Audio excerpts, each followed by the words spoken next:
Welcome to the Expert Exchange, the podcast where knowledge meets success, with your host, Joshua Carnes, and expert guest, Kit Webster. Today's show is brought to you by Lion Business Advisors. The content in this show is for informational purposes only. You should not construe any such information or other material as legal, tax, investment, financial, or other advice. The Expert Exchange is not a fiduciary by virtue of any person's use of or access to this content. The Expert Exchange is not licensed to practice law or provide legal advice.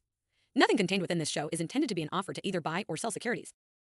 Welcome to the Expert Exchange, the podcast where knowledge meets success. On today's show, we are going to be talking about the process of selling a business in today's market with our expert guest, Kit Webster. As always, we will link to all of Kit's contact information on the bottom of the show and everywhere possible. At Lion Business Advisors, selling a business is not just a transaction. You've poured your heart and soul into your business. It's not just a paycheck, it's your legacy.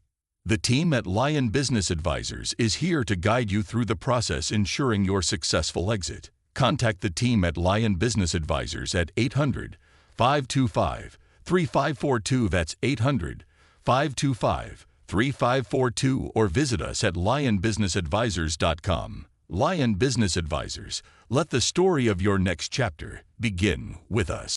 So get ready to expand your horizons and refine your strategies as we dive into selling a business in today's market. Kit, welcome to the show. Thanks. Good to be here. Before we dive in, why don't you take a moment, introduce yourself to the guest, tell us a little bit about yourself. Well, thanks. It's a long story by now, as you can tell by the gray hair, but to put it shortly, master's in EE from Rice University. I'm a CPA. I got in the mergers and acquisitions business many decades ago, and I've done a lot of transactions on both sides. Mm-hmm. And in between, I've been chief financial officer, president, and chief executive officer of publicly held and privately held companies. Now I am spending my time advising buyers and sellers on how to do a successful transaction.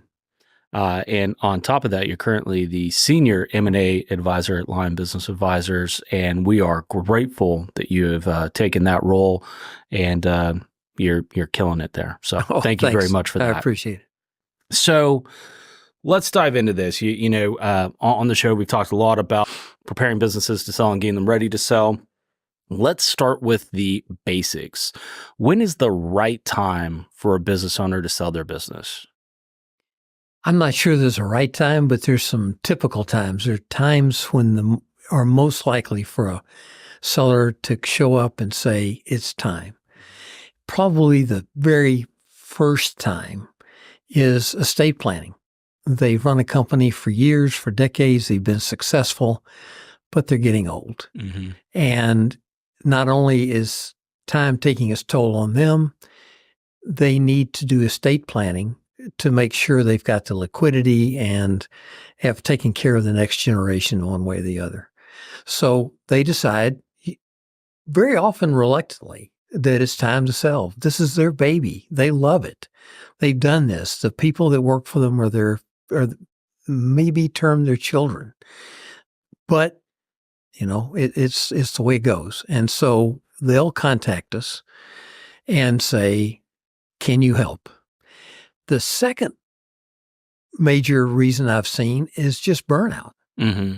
You start a business, you work 15, 20 hours a day, 7 days a week for year after year after year. You miss your kids' football games. You miss a lot of things in your life. And all of a sudden you wake up one morning and you decide, there must be more to life. And so you just say, I'm done. I want to get out of here. Those are the reasons we see most often. Mm-hmm. I guess the third one, which is less often, is just I want money. I want, I'm not old. I'm not burned out yet, but I've built a good business, mm-hmm. and I'd like to put some money in my pocket. I'm tired of, just paying myself whatever I'm paying myself. I want to monetize this thing and get out. So those are the three principal reasons that I see. The big thing that I like to remind people around that is if you're thinking about selling, it's at least time to start the conversation with an M&A advisor. If it's on your mind at all, start the conversation with someone like you, and you can tell them, here's where you're at, here's what you can walk away with today, or you need to do more estate planning. You need to talk to your financial advisor and things like that. So it's never too late, never too early to start the conversation. Well, particularly, there's no obligation to talking with us, to talking with me. Call me up. We'll talk about it. Here's where I am. I've got these problems. I see these opportunities. Talk me through it. Mm-hmm. I had a guy about 3 or 4 months ago. He called me up. We went through all this. Mm-hmm. And he said, I'm not ready, but I'm going to call you back in a year and we're going to have this same conversation. Yep. Fine. That works. That works for me. What we want is to get you the best out of what you want for your priorities. So, and the other reason it's never too early is that there's the opportunity to prepare your business to sell. If you're spending too much money, if you're investing in places that aren't going to show up in the time frame that you're going to sell the business. Mm-hmm. If you've got people on payroll, maybe that you shouldn't have for the most efficiency, what you do, and maybe you got dead inventory you don't want hanging around, take some time to clean it up to get the maximum value. We'll talk more about that as we go along, but that just comes back to it's never too early. I definitely agree with that. When, keeping with the basics here, and we're talking about selling a business, what exactly is it that business owners are selling when they go to sell their business? Well, we're going to have a theme in this conversation that everything's negotiable. Yep. That you can't enter this kind of transaction feeling like everything's going to go your way, everything's going to be exactly right. The buyer's going to have their ideas. You're going to have to do some negotiation. But I'll tell you the way the 90% of them go down, and it's in 2 categories. Mm-hmm. The first category, which for most businesses is called an asset deal. And in an asset deal, it's pretty much what it sounds like, only you're selling all of your assets, tangible and intangible, except the cash. Mm-hmm. So you're selling your name, you're selling your website, you're selling any trademarks that you have, you're selling your accounts receivable, you're selling your inventory, you're selling your furniture and fixtures. You're keeping the liabilities. Now, the reason for that kind of transaction is that buyers, there can be hidden liabilities that they can't find and maybe you don't even know about, and buyers just don't want to deal with it. They want you to keep your liabilities. They're going to take your assets, and so you do an asset transaction. The other kind of transaction, which is done less often, is called a stock deal, and it's pretty much what it sounds like. Depending, even if you're an LLC or if you're a partnership, the point of the stock deal is you're selling the entire company. You're selling the assets. And the buyer is assuming your liabilities. They're assuming your debt. They're assuming your accounts payable and any other obligations that you might have. Again, less often because the buyer just doesn't want to deal with liabilities. They want you to take it, for them to go away, and for them to go forward with your business on a clean basis. Generally, the asset sales are on smaller deals. Stock or membership purchases are on larger deals. Or if a seller has contracts that are tied to government contracts that are tied to the actual EIN number of that company that they'll lose if they sell, that's when we'll see a stock sale or a membership sale. Comically, today I had a conversation with a potential seller, and he said, well, my CPA told me to do a stock sale. And roughly looking numbers going to be about $500,000 business. We had the quick conversation of, yes, I bet your CPA did. There's a lot of benefits to the seller on doing a stock sale, but as you go back to, it's the liability. Most buyers, especially on Main Street businesses, just aren't going to buy the liability of the average mom and pop business. That's right. And I want to talk about the definition of small businesses, because we're doing asset sales in the for businesses that have 50, maybe even $100 million in sales, or maybe even higher. Mm-hmm. So different people have a different idea of what a small business is. It's not your mom and pop business. This can be a very big, very established business that still does an asset deal. But as you get bigger and bigger, there's more of a tendency to go to a stock deal. Correct. Speaking of buyers sometimes not wanting to buy the liability on a company, what are some of the big things that buyers are looking for in these businesses? I think, again, it depends on the buyer. But again, if you go to the top two, number one is cash flow. I mean, the buyer is going to buy your business and they're going to assume some debt. Mm-hmm. So what they're going to want not only is for you to have a viable business, but for them to see the way forward to sell the debt that they've used to buy your business, which leads me to the second point that buyers are looking for, which is growth. They want to buy something that they can build on, that they can, not only for the money, they want the growth to have a bigger business, but there's also, for most people, more satisfaction in growing a business, achieving growth. And so those are the things that buyers are most often looking for when they're buying a business. It gets a little bit more touchy-feely, though. Buyers are sometimes they're looking for something that's compatible with themselves. They're looking for a culture that they can ease into, that they like. So sometimes the intangibles become as important as the financial issues. But most often, the things that are going to lead them to the company, the intangibles are going to be important when it comes to closing. But in terms of just saying, yeah, I'd like to take a look at this company, it's revenues, EBITDA, growth prospects. Mm-hmm. I think it's also interesting to point out, I think it's a unknown thing that happens in this industry. The current stats are less than 2% of buyers buy within their first 24 months of going out to look for businesses. And so knowing what buyers look for and how to manage buyers is a skill set all in of its own that requires a seasoned person like yourself to filter through the sometimes hundreds of inquiries that come in on a business. That's exactly right. I'm in the midst of an acquisition right now. It's a nice company. It's a good sized company.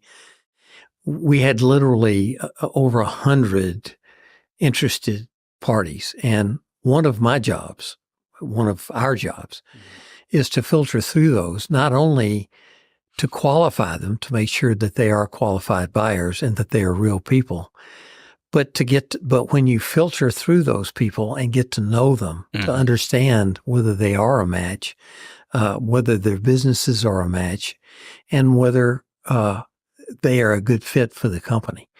So we spend a lot of time, I guess, a half maybe of my time is spent just basically with buyers, working them through the process, whether it's a fit, understanding them and what it is they need. Speaking of process, what does the overarching process of selling a business look like? Well, the first thing that you need to decide is whether you want to engage a broker. And so you want to engage a broker for a whole list of reasons, but the principal reasons are we do the marketing. We've got lists of potential buyers we've built over years, people who want your kind of business. Secondly, we put together really nice marketing packages, multi-page, multicolor, quality pieces to go out to represent your business in a quality way. And then thirdly, we go out on the usual places, the internet, not only the usual places, but places for specific buyers that aren't generally known. The second thing that we provide is advice. We're not lawyers. We're not accountants. I'm a CPA, but I'm not your advisor. Okay. You will have your own CPA advisor. But we've been through this 100 times. So we know what to expect, what things look like, how you should react, what we've seen before. So the process is that we get to know you, we get to know the company. You send us financials, and with no obligation, we go to our databases. We've got a database of essentially every transaction that's been done by industry to tell us what the parameters of that kind of transaction are, because different businesses of different size and in different categories in different areas have different what are called multiples or factors that go into calculating your price. So it's not just a matter of what is your EBITDA, what are your revenues. It's what multiplier do we put on that, and what range should we expect? Because this has some similarities to selling a house. There's not a number, there's a range. And so what we can do is come back to you and say, look, here's the range. And what we're going to do is recommend that you list on the high side of the range. And the reason we're going to do that is because the buyer is going to negotiate. So wherever unless it's just I've had transactions where this hasn't been the case, but it's rare and it's wonderful, where a buyer just comes in and you get asking price. That's not going to happen. So what you do is you're going to get negotiated down. And so whatever the range is, you should be on the high end, but not so high that you drive people away. One of the problems that you have is a buyer is looking at your list price and they're saying, well, they're going to come down from it. But even if you come down a sum, it's not a reasonable price according to them, they're not going to give you a call. So there's a real art to picking the number that's on the high end that gets you the phone call. And that's what we do. No obligation. We hand it to you. If you like it, then we enter into an agreement. And what we say is we're going to list you for a particular amount of time. A typical transaction takes 6 to 9 months. Within 6 or 9 months, we're going to know if your business is going to sell or not. Yep. We ask you for a small amount up front to help us with the marketing cost. Otherwise, everything is on us.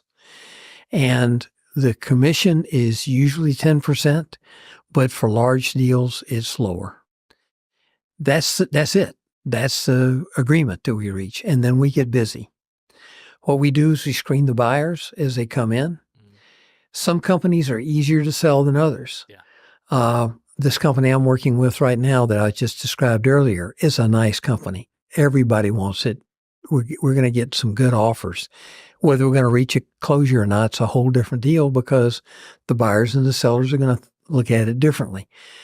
Some companies, and mostly sole proprietorships, are really hard to sell. Yeah. Not impossible. I just did it. I don't remember, maybe 6 months ago. You've actually done it a couple times, in case you were wondering, in the last few years. So yes, I have. So it is possible, but it's really hard. It is. And so if you have a sole proprietorship, you need to expect that it's going to be much more difficult than if you have an attractive business. Okay, so we go through all these buyers and these sellers, and what happens, it varies a little bit, but we'll take you down the main path. Mm-hmm. We usually have a video call, and you and the buyer introduce each other, get to know each other a little bit. If they want to take the next step, you visit the company. Something I omitted up front, this is confidential. Mm-hmm. Everybody we talk to enters a non-disclosure agreement so that we are only disclosing those things that you want to disclose to people who have signed a non-disclosure agreement. So we don't disclose customer names. We do not disclose vendor names. We do not disclose employee names.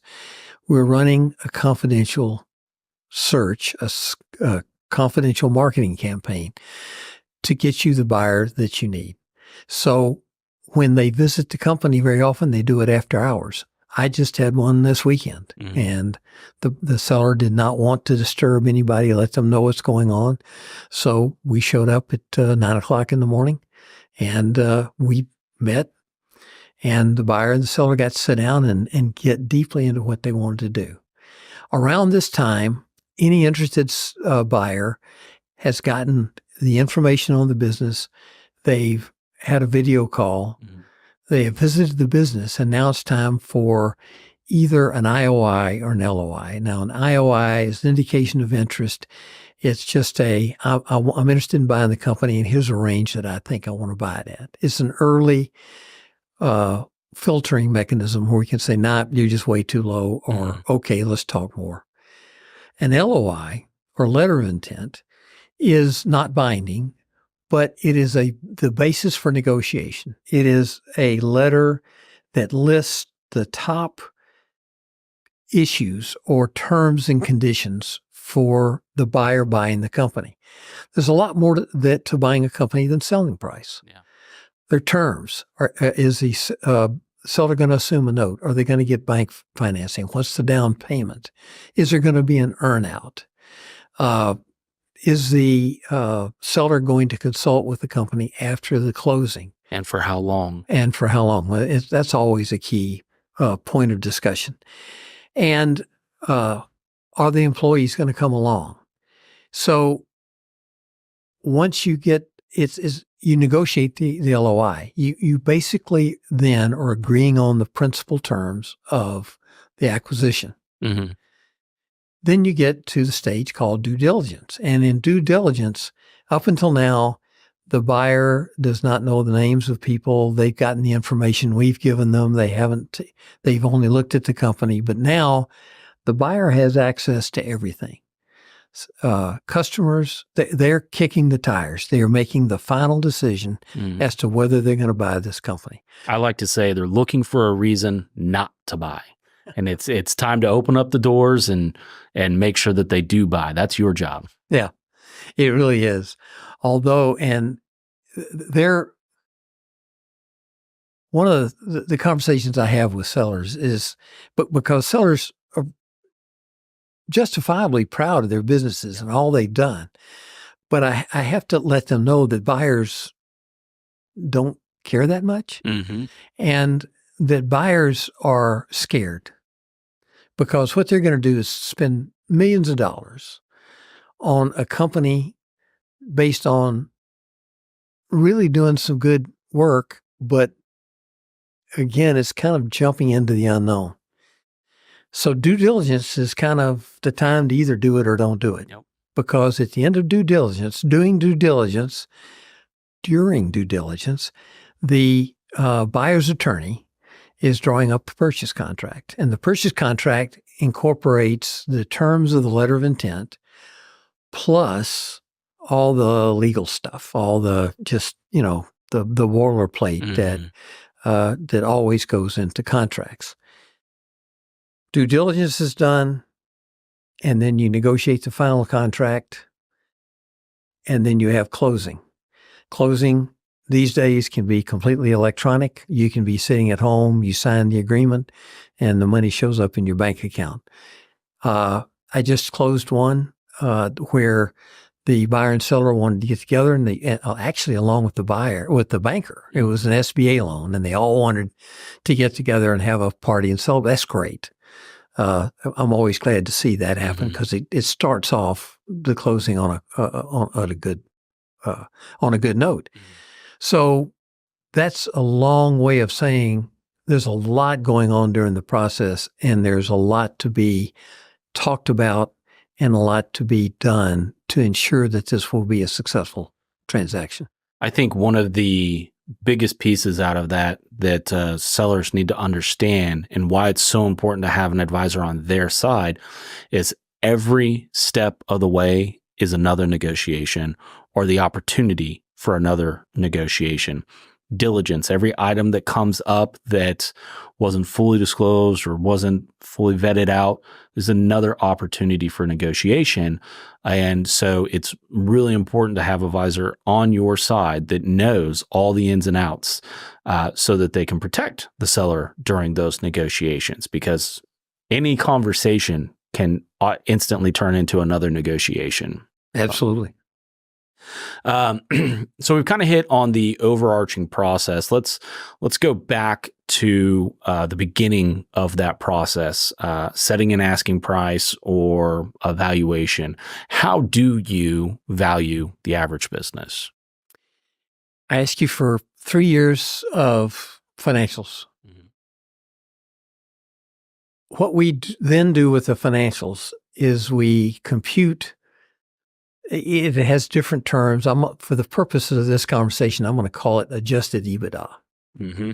And what that EBITDA is just a fancy term for take your profit, add back any depreciation, any amortization, and any interest, and then you get EBITDA, earnings before interest, depreciation, and amortization.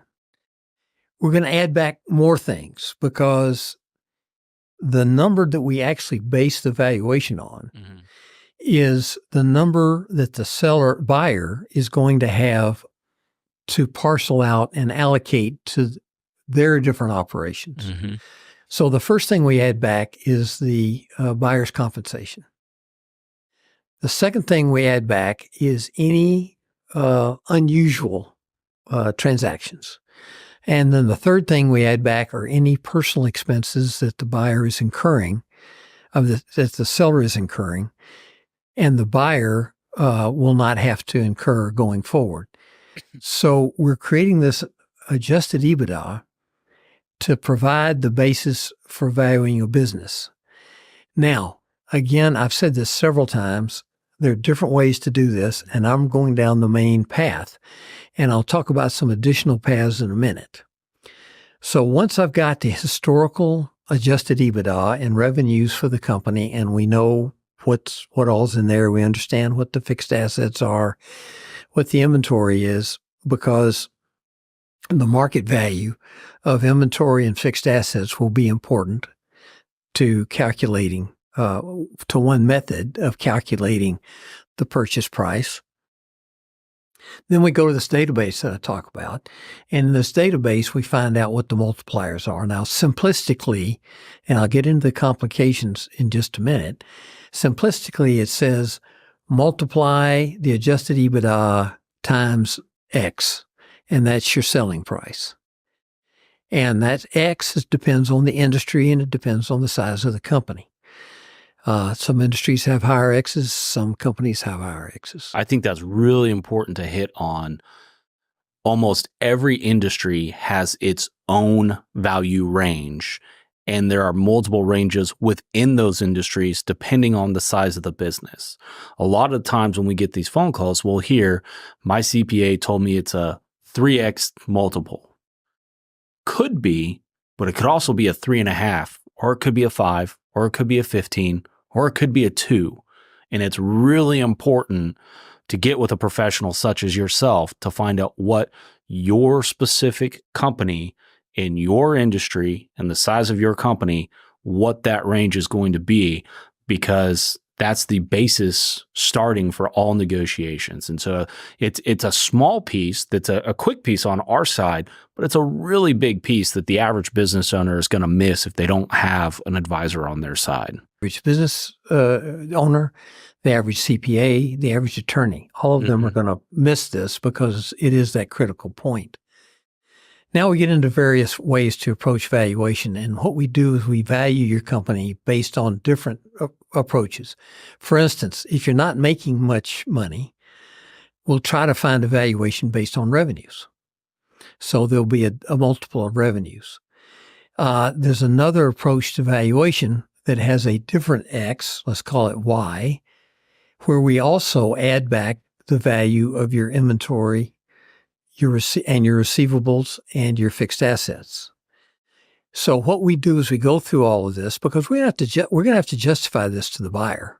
The buyer's just not going to come in and say, "Yeah, I really like your valuation."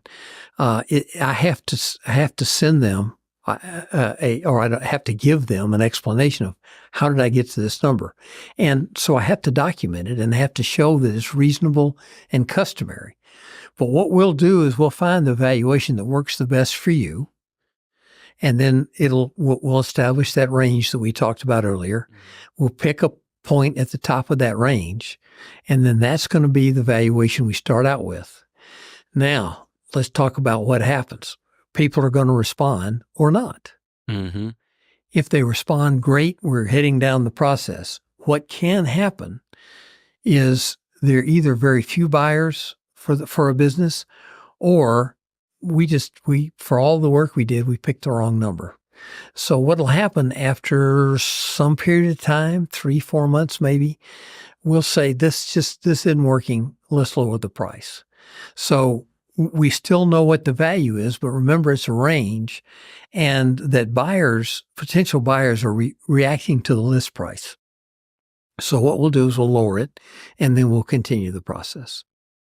What happens if you go through that process and you tell a potential seller, "Hey, I believe a suggested list price or a most probable sales price is X," and the seller doesn't like that number?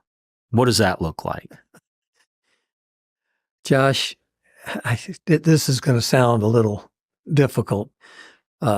Sellers never like them. I can't. It's very rare when a seller says, "Oh, wonderful! I like your price." I think it happened once. Have you had it happen? Where they were actually shocked and we were above what they were expecting. But well, you go back to these intangibles, right? This is your baby. You've raised it. You've loved it. You've been through the fires with it. You've been almost bankrupt. You've had the contract that turned you around. You have all these experiences, and not only that, but you're greedy a little bit, maybe. mm-hmm. But my job, and I think this is important, my job's to tell you the truth. Yeah. I'm not here to pump your tires. I'm here to get you to a successful transaction. And if you need some straightforward conversation, that's what you're going to get. Because if I say I recommend X, and you say X plus 1, I'm going to say, yeah, okay. We'll try it. Just understand we may have to come down. Mm-hmm. If you say X plus 5, then we're just going to have a conversation, because remember, I've got skin in this game. I'm going to be spending a lot of time, and I'm going to be spending a good amount of money on marketing and negotiating, not negotiating on your behalf, but talking about why we are where we are, what's good about your company, explaining your strengths, all those kinds of things. And if it's not going to work, it's not going to work. And if it's not going to work for both of us, it's not going to work. So that conversation becomes very important. Actually, I'll say that I have never had a seller that likes my price, but I will say that I have never, I need to be careful with this because I need to think past over decades, but I have never lost a prospect because of that price.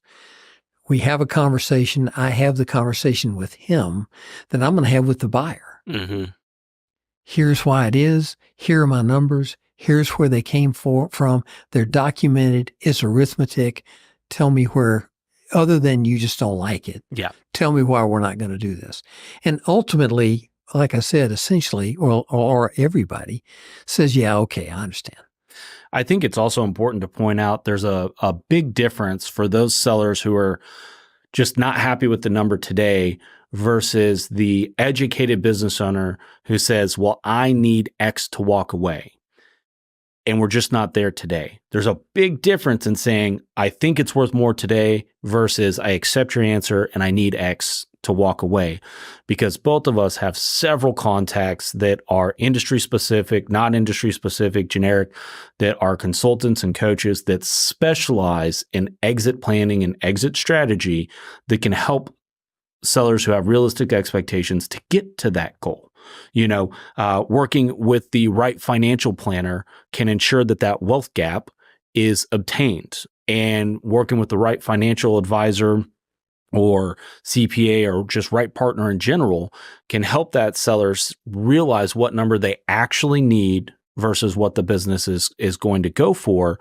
And a lot of times we can make up that gap in other ways with tax deferrals or a number of variations, or sometimes they just need to go back and they need to put another year to 2 years worth of work in it, right? So it's important to know that if you don't like that number today, know why you don't like it, and is it an actual number you need to walk away with versus something that is fixable, right? Because a lot of times there's fixable and we can get to a higher number if everyone's willing to work. Agreed. But then they got to put in the work. We have agreed on a suggested list price, and we agreed that we're going to go to market. Everybody's on point. We all like the numbers. When should a business owner begin to tell people that the business is for sale? When should they tell their employees, their customers, their vendors? When do you start telling people? First answer is it's very personal. The second answer is most owners that I have worked with want to wait until the last possible minute. The primary reason for that is the deal may not close. You may not find the buyer that you want, and for whatever reason, and we'll talk about it and decide what it takes to bring the company back on the market, but it might not close, and so you don't want to have people worrying about their jobs, worrying about having some idiot come in to run the company. That's all just premature. Mm-hmm. So one of the primary conversations that I have with sellers is they say, when's the right time? And here's the answer I give them. Again, it's up to you, but I make it the latest possible time. And that's usually during due diligence. So because people are going to show up, they're going to start asking questions. They're going to start looking at your books online. They're going to start going through your point of sale. They're going to kick the tires on things. And word's just going to get out. Yeah. And so before due diligence starts, I recommend that you sit down with your staff and you just tell them the truth. And if you're going to be emotional about it, be emotional about it. Tell them that you've come to this, it's been hard, you've come to this decision, but here we are. And here is where I'm going to be going forward. Now, the awkward part of this conversation is the deal still may not close. Mm-hmm. But at due diligence, it's almost impossible to keep the cat in the bag. So at that point, you have the conversation. You tell everybody, you're going to be taken care of. You give them and tell them, I'm going to be around. The buyer's going to want me to help with the transition. So it's all going to go as easily and constructively as it possibly can. I think it's this is one of those things where TV has killed it, because it's not like the movie shows where where a buyer comes in and guts it and runs everything. For the most part, they're buying the business because the employees made it great. They want those key personnel to stay behind. I mean, I would even venture so far, most transactions that we've seen in the last few years, those new owners or new buyers or potential owners are coming in and they want to give bonuses and give raises because they want those people to stay. You said that it's the fear factor of, we're all going to lose our jobs. The reality is most buyers today want to keep every employee that's there, and they're not going to make any changes right away. They're not going to come in and just gut it like you see on Succession or some movie like that. That's not most realities today. So it actually works the other way very often. The last couple of deals that I've done have included demands for contracts with key employees. Mm-hmm.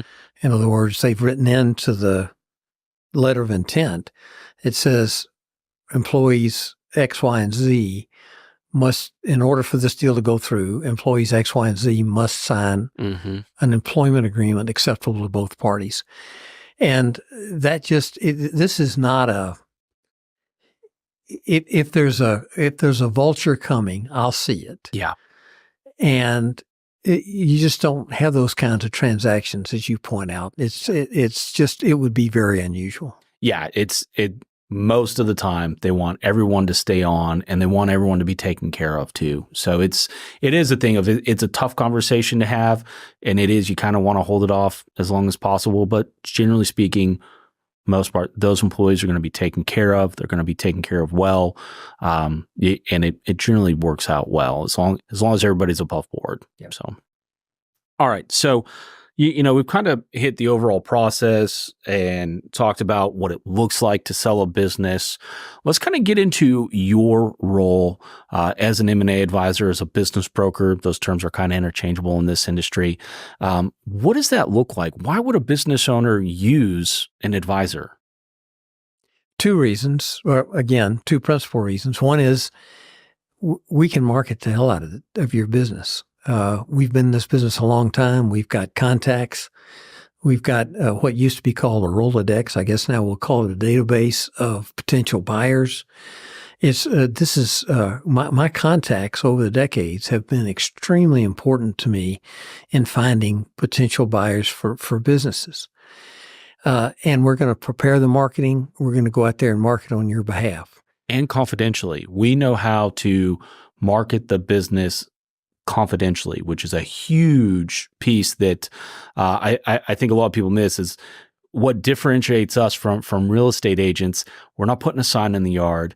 Nobody knows it's for sale until we're deep into conversations. Yeah, no, that's an excellent point. And then the second point is as an advisor. Like I said, I've been there, done that. I've been there, done that for decades, from everything from manufacturing to sole proprietorships to high tech. And so I can help guide you through the steps that it takes. Now, I want to make one thing clear before I make this next comment. I represent you. I do not represent the buyer. Mm-hmm. But what I have found is that the buyer needs help too. Yeah. And so what I do is I develop a relationship with the buyer. And I'm very clear up front. I say, I don't represent you. I represent the seller. You need to get your attorney. You need to get your accountant. You need your advisors. But if you have a question, I'll answer your question as best I possibly can, as long as it doesn't interrupt with my relationship with the seller. Now, that takes us a long way, because not only does it develop relationships, but it makes the buyer much more comfortable. I'm not on the clock, so he's not going to call an attorney and start a $300 an hour call to get what is a simple answer to a simple question that, through no fault of his own, he's just never done an M&A transaction before. He's not stupid. He's a very successful entrepreneur. He just hadn't been here before. Mm-hmm. So those are the two primary things. And so I can tell you what's going to come next. Many times I can tell you, here's what the buyer's going to do, and so be prepared. I can help you with your resources. If you don't have an attorney or a CPA, we can find you one to help represent you with your process. And along the way, I can give feedback as to how it's going, how you're doing, and I can give you personal feedback. Here are the things you need to do. One of the things I do in meetings, I'm big on body language. And so we have a video call or an in-person visit. I'm keeping my eye on the buyer and watching when they twitch and when they lean forward and these kinds of things. And so I adjust my conversation with you to say, you should probably reemphasize this. I don't think they got this. Trying again to get to a successful conclusion. I think you hit on one of the things that I want to expand on a little bit is you hit on those resources that we kind of bring to the table as far as attorneys and CPAs. A lot of times we'll get someone who goes, oh, I have an attorney, I have a financial advisor, I have this. For something like this, it's important to use someone who's specializing or at least has a higher familiarity with exits. This is, probably some of the worst transaction I've been a part of is when they go, "Oh, I have an attorney." Great, we meet the attorney, and that attorney is a family lawyer. He's used to family law or something like that. Attorneys are highly specialized, and we work with some of the best in the industry that focus on M&A transactions. And it's really, really important to get advisors and surround yourself with advisors who know what's going on in an exit, right? So even CPAs are great, but there's a difference in someone who's preparing your annual taxes versus the person who is about to prepare you for that wealth event. You need a financial advisor. You need these people. And someone like yourself who's been around as long as you have has those people in the pocketbook that know how to best represent sellers when they go through these wealth events. And a lot of people don't understand these are sometimes big wealth events, and they're not always prepared for what's about to happen from the money that they're going to get. So great point. And I want to mention one other set of resources that we have. If you need financing, you should rely on your resources, your contacts, your banks, whatever you wish to do. But if that's not adequate, or if you want to take a look at alternatives, we have contacts with bankers, including SBA experts, that can take a look at your business and give you feedback as to its financeability and what kind of terms they can help you on. Mm-hmm. And I think that's really important too, where it comes back to you just have to have someone who's been around and have the relationships, because different banks like different industries, and they're willing to lend higher multiples in certain industries and lower multiples in certain industries. So if you use the wrong banker, you're going to get less money. And that's theoretically, that's something that's all on the buyer and all on the buy side, but that's a big role that we play in knowing what bank that buyer really needs to go to support the valuation that we believe that we can get. And, we work with banks all the time. Banks will do pre-flights for us. A bank will look at a deal and say, "Hey, if you bring me the right buyer, here's where we'll go."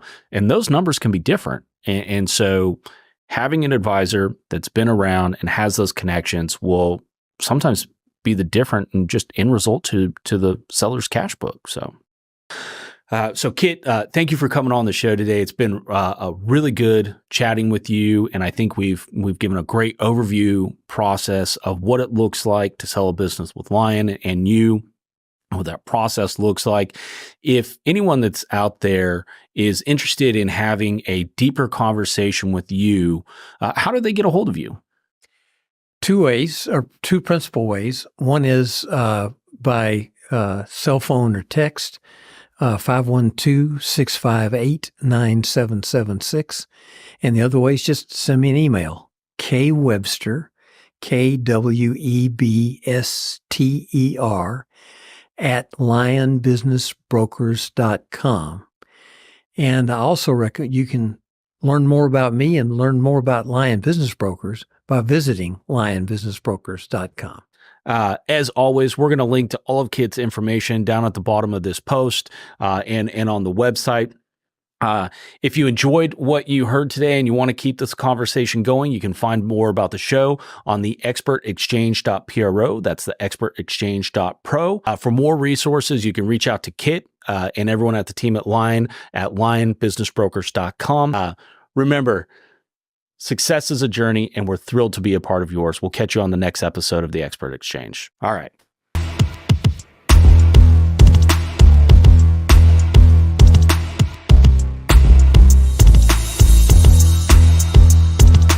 All content on this show is information of a general nature and does not address the circumstances of any particular individual or entity.